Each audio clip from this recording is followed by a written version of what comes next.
and welcome to another episode of the Complete Agent Podcast, where each week we talk all things estate agency. My name is David Warburton, and this week I'm only joined by James Kendall, which, for everyone listening, that is a real bonus. No Ian Story this week.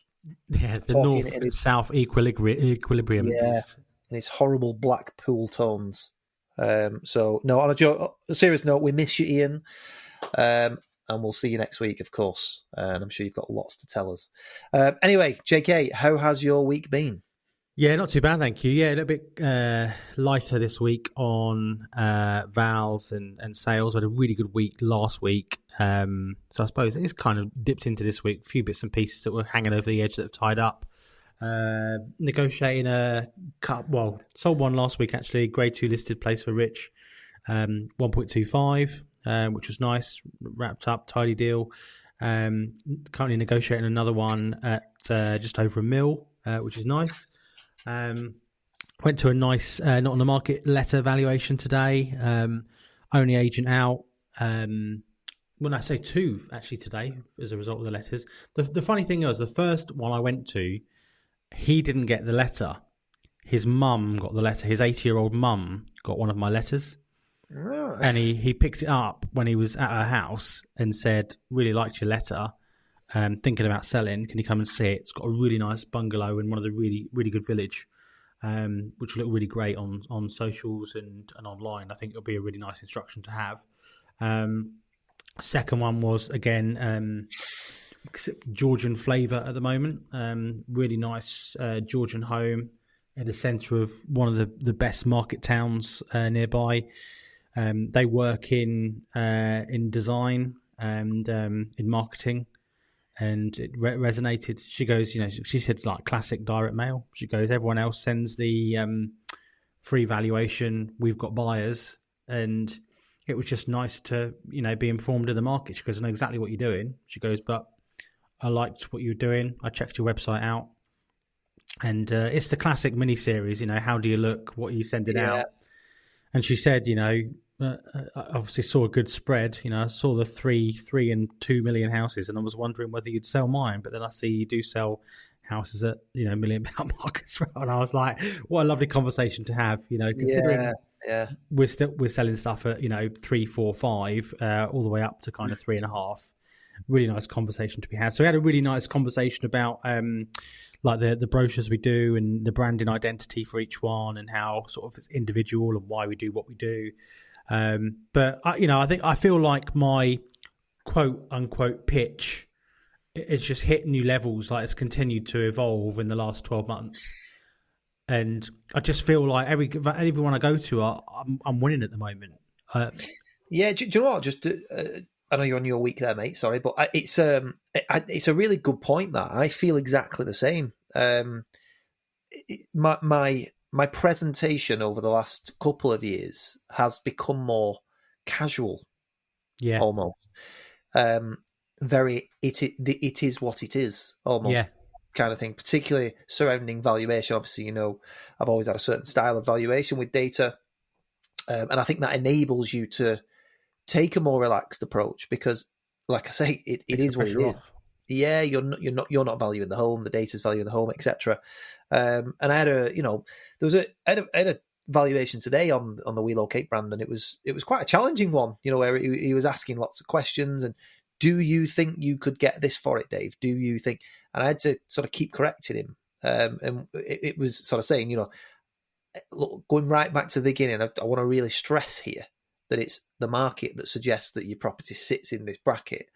Not necessarily me. But if you're pushing me down this route kind of thing, I think your property is very much capable of achieving ceiling price for this area. What we need to establish is what that is in this current market, because there's a lot of fluctuations. And actually, we were talking about how important today about how important it is to set the price at the right level rather than just sitting, because obviously stock levels are now at a 10-year high. And there's more competition. It's a different, the market now is a completely different landscape to what it was 2 and 3 years ago. And yet agents are still going out showing data from sort of 2021, 2022. But they're also not though, mate. They're also not showing any data. What a lot of agents are doing is showing the best price guide. That's what I mean. When I say the data, I actually mean they're just showing them houses that have sold maybe in 21, 22. And what they're doing, a classic example today, I've got one, this house, it's on the mid-range brand, it's around 300,000 tops. And he's had valuations at 340s and 350s because they're showing him properties that sold in 2021, 2022. These similar, not even the same, like at 325. And they're going, right, so that sold in 2022 at 325,000. It must be now worth 350. and I'm showing him the data and said, well, weirdly, since then, the market's dropped 11%. So how can the property be worth more if the market's dropped? And he was like, well, yeah, he totally understood it. So, just to be able to say to him, look, your property has no faults. It is, the target market is first-time buyers, maybe small families. That's your target market. And it's immaculate. So there's no flaws here. It's gonna achieve ceiling price. What we need to establish is what that ceiling price is. And the market's quite volatile at the moment in your area. So we won't know that. But what I can promise you is that if you overprice this, you won't get anything. And you're probably not aware also, but reduced properties behave differently than newer properties, newly listed properties. And I went through some of the stats. There was a Gatesy put on an interesting post the other day. I think it was yesterday, was it, or today? Today, yeah. So we'll share some of that shortly. So it's just having those convos. But yeah, I feel exactly the same, mate. So going back to your week anyway. No, it's fine. To be honest, those sort of tangents are where the real gold lies for people that are listening. I just think that what's really been transformational for me so I very much before we all started work. I mean, look, we've been working together for a couple of years, like out of TCA, all three of us really in different ways, and I got to a point where I was doing so well at the upper end of the market that prior to us kind of refining our kind of pitch now, prior to that, I was going out and I knew roughly what it would be, because I see a lot of houses over a mil. Obviously, I've been sending letters for good 2.5-3 years, so I'm still getting quite a fair few vowels, and I just had a feeling that I'd go in there and go, yeah, well, it feels about 1.25. Yeah, it feels about 1.3, and I feel like I was right, but at the same time, if I was up against me now, the evolution of me 12 months in a row, I'd kick my old ass, because being able to go in and demonstrate. The thing is, as I did, obviously you weren't on the call, I don't think, for the whole of the part, but we had the members monthly Zoom yesterday, and the most requested thing was the valuation process, and I was just going through the level of data and the detail. And obviously, full credit to you. The whole data loft thing is totally down to you. That's, something you've brought in front of me and Ian, and obviously in turn have also brought in front of the members, your methodology and the way you use it and how you do it. But blending that with our own methods, what I was trying to articulate to the members was, it's not all about getting up the bar graph of pound per square foot and times in the pound per square foot, timesing it by how big the house is. That gets you to a number, but it all depends on the individual property. So, for example, today, the one I went to, the bungalow, where the area that it's in, the pounds per square foot for a detached home is £399 a square foot at the moment, according to Land Registry. So we articulate where it was from the beginning, when they bought it, back in, ironically, COVID it was, so the normal start point I use in 2020.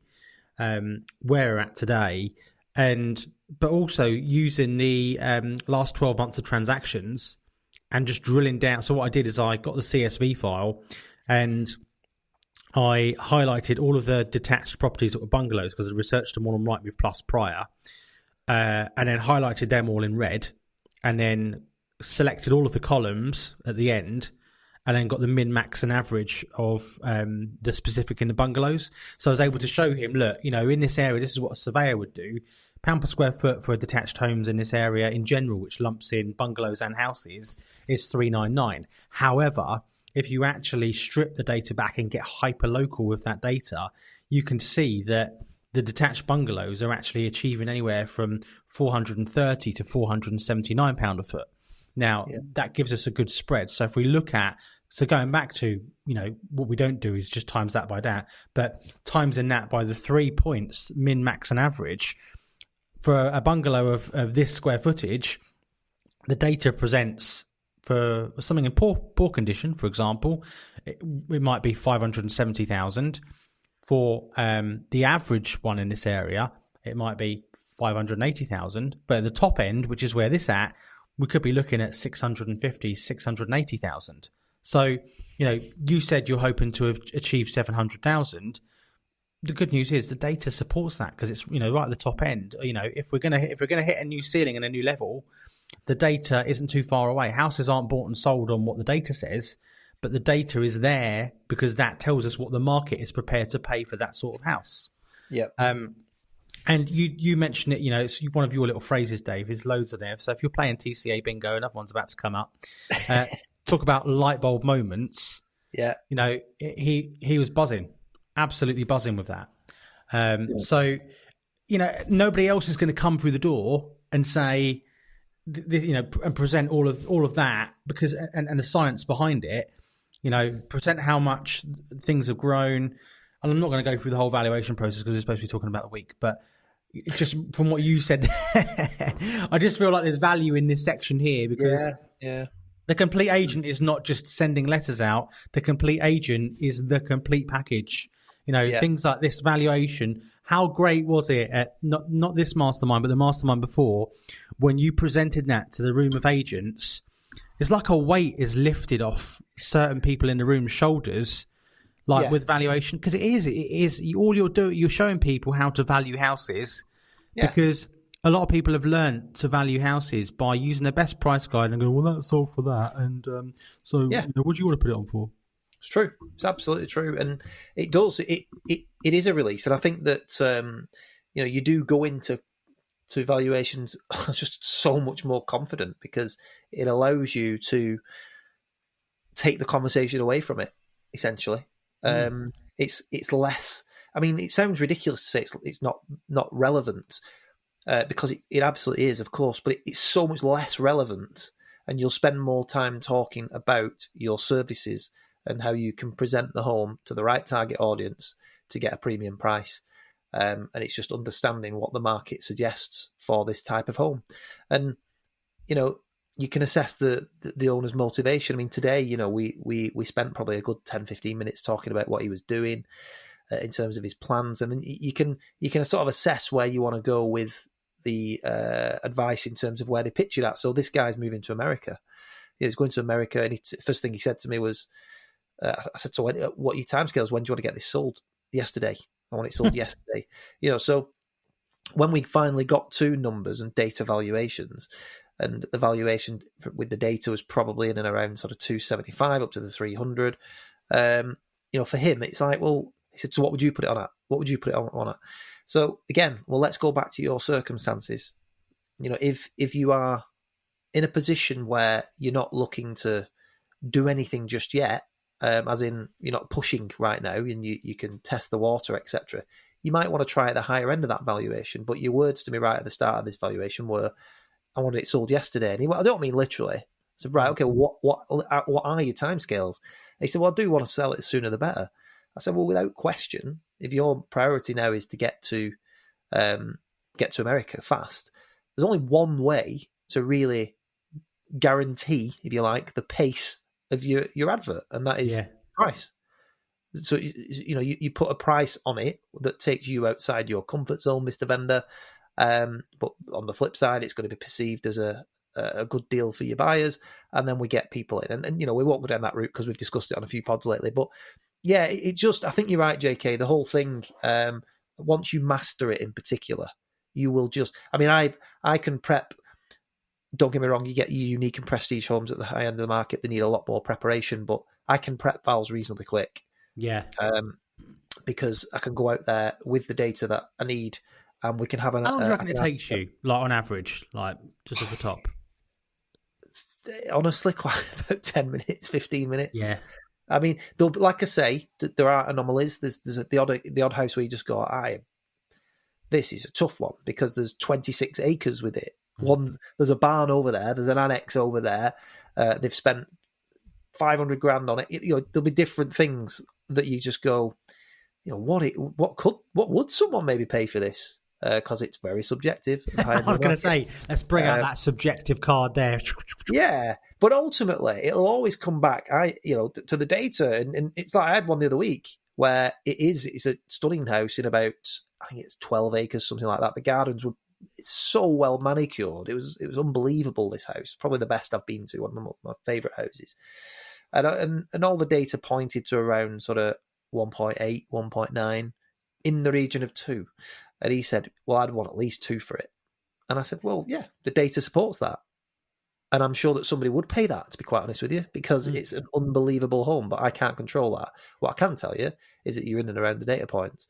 And if we get the target market right here, then yeah, I think you've got really good chance. So you get it. And one of those valuations might take me a bit longer, because sometimes having to go out 3, 4, 5 miles to find something similar. And people will move a lot further out for properties like that. So, but yeah, 10, 15 minutes, to be quite frank with you now. It's just once you get it nailed and you know where to get your data points from, like that, like you say, there's if something a bit more tricky with some land or outbuildings, it can be a little bit more. But yeah, generally now it's actually one of the longest parts for me is making the CSV file look neat, which is where the last 12 months of transactions are pulled off. And that's probably only because you're tarting it up to look really cool. That's what I mean. I want to print it off and I want it to look great when I'm presenting it, because obviously I'm going to leave that all behind. Because you know that sometimes you've been to Val's before where you're the third agent in. There's 2 best price guides sat on the table in front of you. Whereas I'm walking in now and I've got all of that data, but I've just had our staging guides printed. Yeah. Every Val I'm going to now is I'm teasing that in front of the sellers. So I'm going, this is what we do as well. So, to get you ready to sell, we obviously need to stage your house to sell. And here's a staging guide that we give all of our clients that explains why you need to stage and what you can do. And it's very thoughtfully written by you, Dave, in the TCA. That's one of the benefits. The guide. Yeah. It's something we've all been doing for a while, but you actually put pen to paper. And we gave away the guide to our members to use. It's just with these, things like the selling plan that Ian implemented, the staging guide. I find it's to me, it's a really obvious thing that we've been doing for such a long time, but it's not been. It's I don't know, the actual staging guide is something that we hadn't used until this year. Yeah. So as you said, we wrote a proper document up. We made a nice booklet, and they're not expensive to print, and they look really smart, and they feel really smart in your hands. And it's got a tick sheet. It's got tick boxes on it. It's got notes at the back for our home stylist to sort of put notes in there. It's a bit more bespoke. To leave those behind, JK, they are absolutely golden. They're just like, it's nothing to us, what we do, but to them, it's just that another extra layer. Look at this. And, pretty much 99 times out of 100, every house we go to, it's well prepared because they've had that and they know what to expect. So it's well worth doing. And they all look mint, don't they? They're really good. So we're 18 and a half minutes in, Dave. How's your week? I mean, we could skip over it. Yeah. Quieter in terms of valuations, which has been, to be quite honest, welcomed. I'm going to say that, yeah. It's been quieter, but still busy. And what we have noticed today, Kate had sent me a message saying, what a great day today. And what she was referring to was we'd had quite a lot of interest on several different properties, and a couple of them had been quite quiet. So again, it's just the market seems to have shifted again a little bit in where we are. I've got a brilliant new listing where it's previously been on the market with other agents at 950 and never sold. I've taken it on, and to be fair, we are a couple of years on, but not much has changed. And nothing really has changed with the property other than maybe a new kitchen. We've got it at 1.1. And it's getting some really great interest, and we've got somebody today, fingers crossed, that looks really good for it. Nice. So yeah, there's been some really good stuff, and on the letting side of the business as well, I recently recruited, as you know, JK. We've been doing a bit of restructuring. There's still a long way to go, but I've got a new person in for lettings who's been great, and had a couple of really nice, good lettings instructions this week, which are nice. It's always nice to add to them. I know you're not doing lettings at the moment, but it's always nice to get a good couple of big ones in. So like we've got one coming on there at about 2,000 a month, another one at 1,400 a month. Nice. Again, for where we are, those are decent numbers, and at 10% a month, it's good. It's nice to have them and just keep building your portfolio. So that's something that we're going to be focusing more on, I think, next year, because we've always been very reactive to lettings. Yeah, never really advertised it. Grown the portfolio to about 120, I think, something like that. And I think we can take it further. I really do. We've got the team to do it, and I think we're going to do that. So it's been a bit of a mixed week, really, but it's been really good. Some really good stuff. And I've got some really nice stuff to go on the market in the coming weeks. So again, just one property that I'm just looking at my list here, one that sticks out to me. It's been on the market with another agent at 1.3 million. It's probably 950 to a mil at best. Wow. We've got that's coming on the market soon. Again, got a lovely new build that's going to be launched early next week. We've got another so just some really, really good stuff coming on. So I think if anybody's following our socials over the next week or so, we'll look probably busier than we've been, if that makes sense, because I've had quite a lot in photography for a while and a couple of waiting. But all brilliant fees, and it's nice to actually... I think that segues nicely into socials. We were going to talk about socials. We had a couple of different things we were going to just touch on. And we could segue into socials a little bit, because I was saying to you off air before we pressed record, we obviously have an in-house photographer, videographer. And how's that going, JK? Because it's recent, that. Yeah, really good, actually. I'm still using my external photographer for the big stuff. But just mainly because of the experience and the reliability more than anything. It's not that Jack's not experienced or reliable, but he just hasn't done a big shoot yet, and I just know that Rob can come in and do the business, and we've got a really good relationship. But no, in terms of kind of day to day, the mid range stuff, knocking it out of the park, and he's you'll probably find this about most photographers and videographers. He loves his job. Like, his job is his passion, and he's always trying to, I'll sit there and I'm like, what are you doing? Because he's like a day, like, he's got nothing to do. He'll ask me for something to do, but also he'll go, well, I'm just researching this, and I'll just look at, he'll say the other day he was on Rightmove looking at, why do we do 40 odd pictures and everyone else does 10 or 15? And we were going through the, some of the quality of the photos. Why doesn't he couldn't get it into his head why every agent doesn't use a professional photographer and do proper photography. But going back to what we were talking about today is the research. And what's interesting is, I'm not going to out anyone on here, but looking at some of the real big names that you would associate with estate agency, looking at their Instagram. And, I'm talking about big global names here. And I was really surprised with some of the research we were doing, how little plays and interactions they had on their reels and stuff.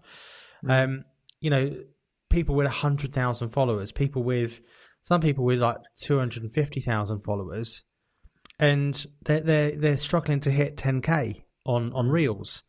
And you got, one person who I will name publicly, and I know I'd always do beat the drum for her, is Tanya Baker, because I think she's absolutely smashed socials and nailed it. She's nearly at 100,000 now.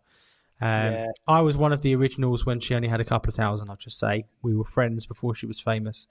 But she's absolutely nailed it. You look at her reels, again, I was using her as an example, and I was sort of showing Jack. And I was going, look, she's got nearly 100,000 followers, but you look at the reels, the reach she's getting on her reels, hundreds of thousands, some of them millions, and I get some of it is geographical and some of it's area based. But but success does leave clues. And I think a lot of people with their social media real strategy in particular, I think they are just throwing things up for the sake of throwing things up, and they're not actually thinking about it and doing their research. And there's so much to be said. It's like anything, isn't it? You can know all the knowledge, but if you don't implement it, it's worthless.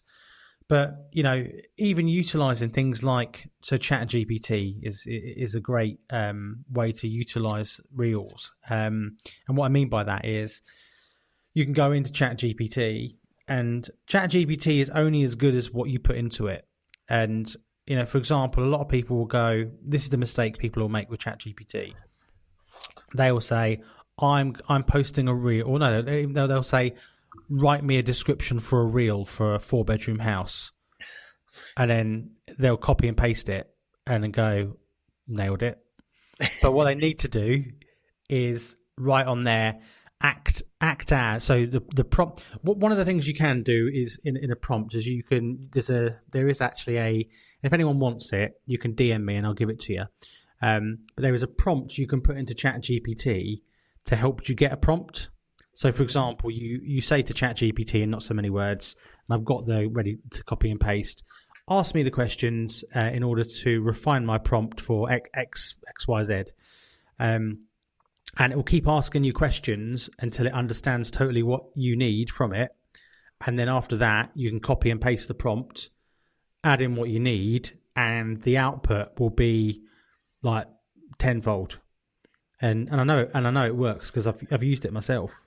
So if anybody wants that, drop me a message and I'll send it to you. But ChatGPT to write your descriptions, make sure it's not Americanized. Make sure you can set in, if you're using ChatGPT, please, for my eyeballs, because I don't need them to bleed anymore, please go into customizations in ChatGPT and tell ChatGPT that you are writing in British English and you want all outputs to be with no Americanisms. Because if I see another visualize with a Z and emphasize with a Z, and admittedly, I have copied and pasted the automatic generated captions from this podcast before on the show notes. So the eagle-eyed amongst you will see that there is an odd Z in the captions, but to be honest, nobody reads the captions. Everyone listens. But anything on social media that somebody's going to read, make sure you've got that in play, because that will engage your audience, and it'll also throw the algorithm off, because they can see that they'll know when you're using ChatGPT by if you're using American English and certain keywords. So, refine it a few times and you can use that to put your reels on. But just going back to the whole point again of actually the reels and the content, 90 seconds seems to be the sweet spot for reels. Yeah. Trending audio is another thing. Mm-hmm. The format in which, captions are a big thing as well. I realise I'm skirting over this. This isn't going to be the podcast for social media, but there are so many different pieces of this that you do need to, if you take one piece away from what we're about to tell you, it will make a big impact on your social media. And the reels, the format of the reels has been game changing for me in terms of reach and reaching new people and getting inquiries of Instagram. Me too. Dave, your TikTok success in recent times has been exponential. You've literally smashed it. I said to someone that same valuation this morning. I said, so we've talked about having a pre-launch strategy, and essentially the pre-launch strategy is quite a lot of social media content. And what I've explained to this gentleman is that we have. Obviously, my Facebook Lives are non-negotiable. So I have the same strategy at every house for a pre-launch. So I do a Facebook Live at the house, wander around, usually just do the ground floor or start in a room, or if it's a view, whatever it is. And it's probably 3 minutes, something like that. If anybody logs on at the same time, you can say hello and engage and things like that. And then I'll finish the live and I'll immediately share it into all the local groups. And I was just looking at one before then, JK, as we were talking, and I did one yesterday, and that's had just under 3,000 plays. Now, I appreciate not everybody will have watched it all, but they will know about it. And it's just got a lead-in caption that says, fancy a bit of the semi-rural lifestyle in Ramsbottom, and then it's got my Facebook Live. I've had a comment, it's been shared loads, and I've had 4 messages today asking me what the price is, because once again, little tip, never put the price on the pre-launch. So I've had loads of people contact me. I've had 4 people. Of the 4, 3 of them have said it's out of my price budget. That's fine. What is your price budget? What are you looking for? Can I help you with something else? But it's also great for price feedback that you can give back to your vendor. And that is, like I say, it's just got to keep running and running and running. We've launched, that was yesterday. Today we've launched some photographs into the groups that follow up on the same property, and we're getting more messages. Tomorrow, the reel will go in, and that leads nicely into what you were just talking about then. So, if anyone follows me on TikTok, I only started really at sort of early this year. I said to a vendor this morning, I just thought it was a dancing app in COVID, during COVID. And it's very, very addictive, isn't it? TikTok, you can scroll through reels for ages and ages and ages. And listen, don't get me wrong, I am no Tanya Baker. I've got about 2,500 followers on TikTok, but those have all come very, very recently. They've all come very, very quickly. And a lot of my reels now seem to get tens of thousands, regardless of what they are, just speedy walkthroughs. And I booked a valuation off TikTok last week. Wow. Somebody who's interested in my £950,000 property that I'm going to be releasing. Again, never to give the price.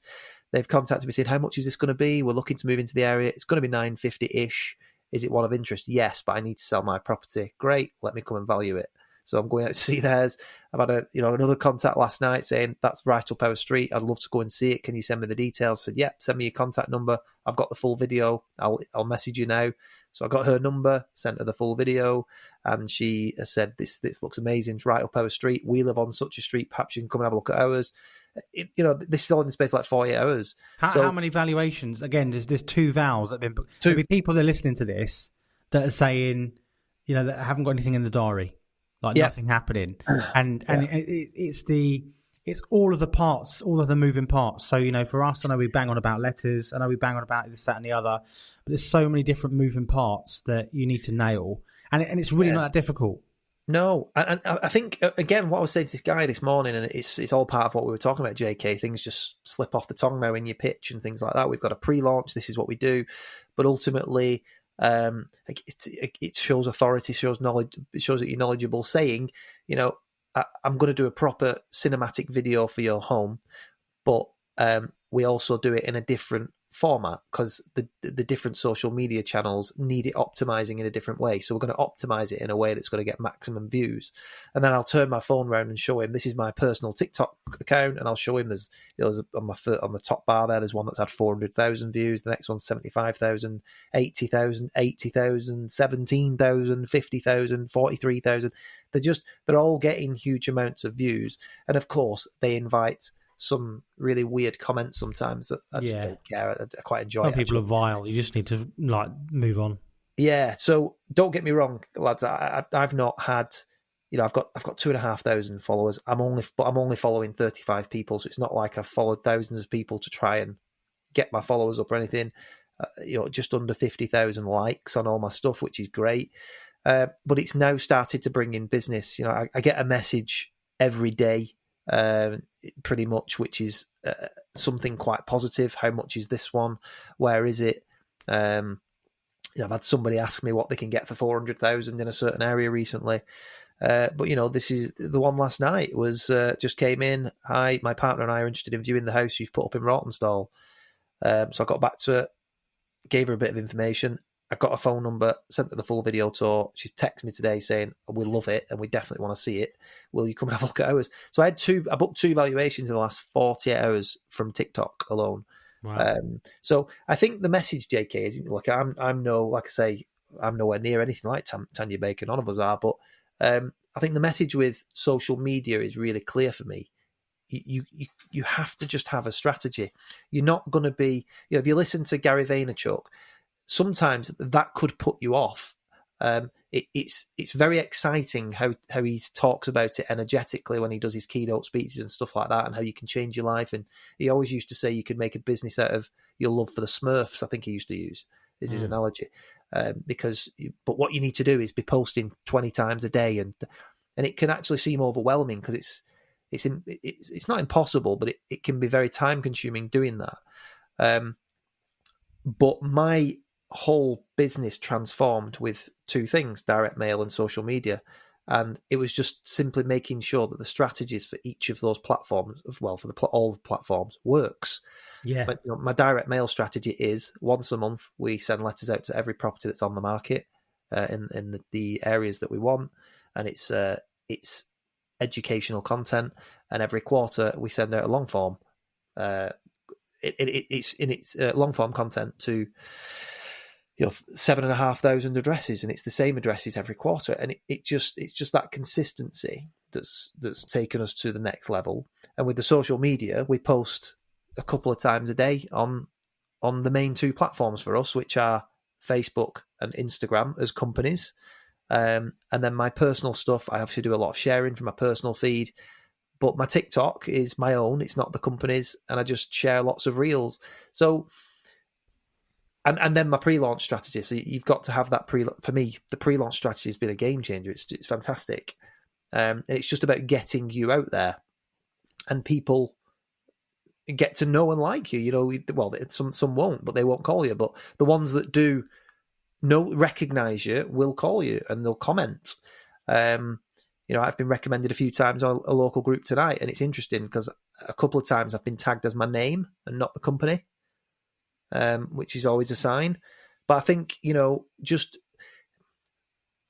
I think there are some vanity metrics, likes and things like that, number of views. I just think do it. Make sure you get it out there and do it, because you are getting noticed. And that's something I've found certainly over the last couple of years, that you just got to keep doing it. People are watching.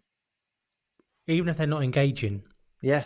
Again, don't worry about, we talk about lots of views here, but vanity metrics aren't the be-all and end-all. They're impressive to show clients and vendors, and ultimately getting it in front of more people on social media is going to generate you more business. But, LinkedIn are pushing video massively at the moment. And I've had people approach me, and I've said this before on other podcasts, it sound like a broken record, but, people have approached me on LinkedIn and said, LinkedIn presence is amazing. We'd love to work with you, i.e., sell our house, we want to buy. And it's just, I'm not breaking any records, but I just seem to be getting a lot of impressions and in with the right people, following the right people, engaging with the right people. That's just life, isn't it? If you're networked in with the right people, life gets a lot easier, doesn't it? Yeah. I was speaking to an agent this morning that we both know, brilliant agent in London, and we were both saying the same thing. I've not seen him for 12 months. We've spoken a bit on text and stuff. It was good to catch up this morning. And he's the same as us. His business has grown exponentially through different contacts. Your one contact leads to another, to another, to another, to another. Well, if you're thinking about the same person and his name rhymes with face.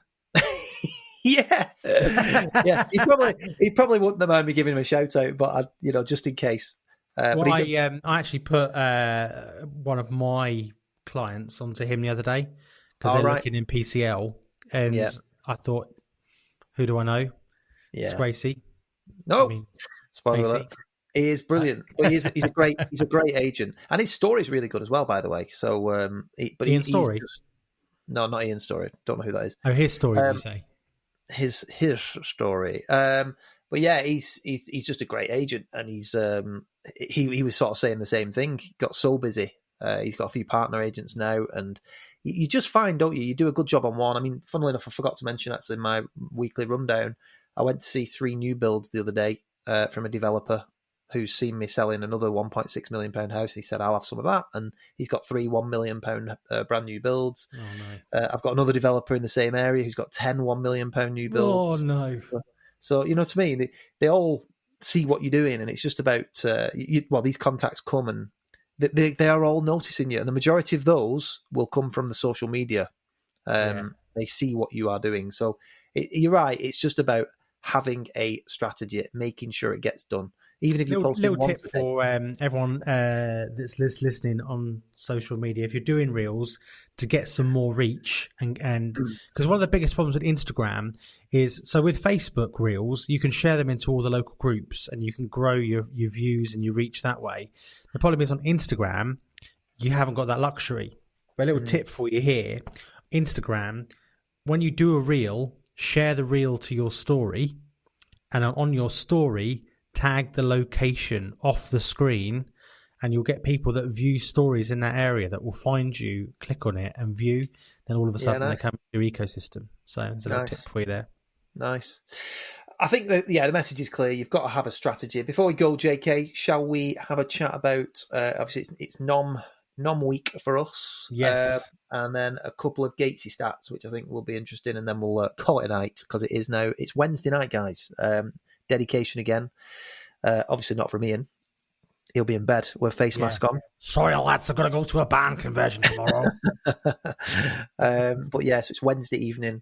But let's we'll wrap it up. But yeah, so it's obviously we've just finished quarter 3, and our not on the market letter goes out this next week, which is reviewing what's happened in quarter 3.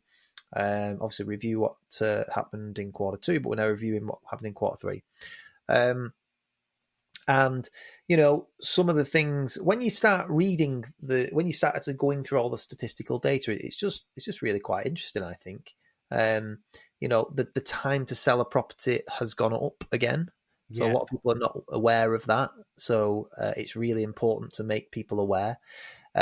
Property stock levels are now at a 10-year high. And, there's been more reductions. This is a Gatesy one, actually. So cheers for Gatesy. I don't think you've been mentioned for 4 minutes.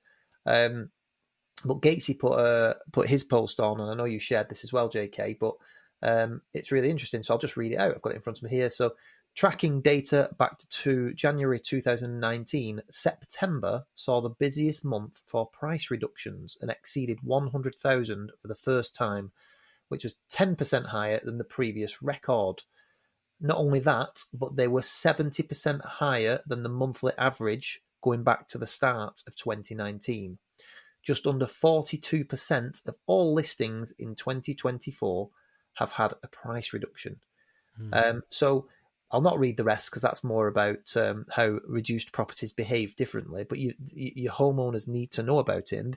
And this is the sort of stuff that you should be using to educate your clients right now, because there's so much overpriced stock. The message is clear. You need to be realistic with your pricing. People are being priced on outdated data, like we always say. I mean, that's a startling statistic, that just under 42% of all listings in 2024 have had a price reduction. So it's clear that the pricing is not right from day one. People are not following the data.